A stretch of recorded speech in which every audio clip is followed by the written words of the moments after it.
and welcome to Stockwatch, presented by me, Evan Lucas, for Go Market Securities. As always, please have a very good read through of the disclaimer on screen. Everything in this video is general in nature, none of it relied upon as any form of personal advice. Go Market Securities does not know your personal scenario, nor your personal financial goals, and therefore none of it relied upon as any form of advice at all. It is just general in nature only. We're going through an interesting period. It is AGM season, confession season, and also production. And I do want to highlight what's going on inside construction, particularly Adbri. Formerly Adelaide Brighton Cement, Adbri's guidance was well and truly below market expectations, moving it down to 75 to 85 million. It also saw a bit of what we sometimes call the killing season, which is that we've seen a CEO move out. So Nick Miller will go, Mark Irwin will come in, effective immediately. The main reason is weather.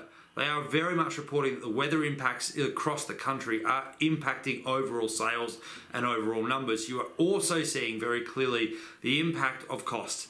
And cost was a big part of that. They were hurt by the increase in energy and the increase in diesel cost. It was a huge increase and not offset by cost inflation.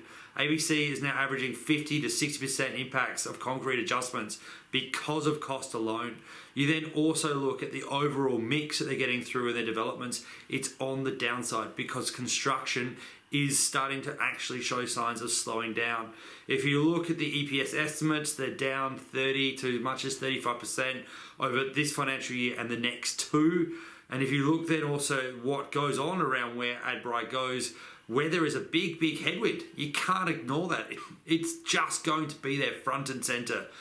The final part is what the market really doesn't like. This is the second time in a row that we have now seen a bad production or update from Adbri. And you don't like chasing that. The cost curve problem is there. The wet weather, as I said, looms. But again, there's also the issue around the corporate government side. And having a new CEO, you're going to have to see a lot of changes and a lot of work. So very interesting update from Adbri. It wasn't great, as I just said, but it also, I think, is an extension of what's going on in the broader industry in that space.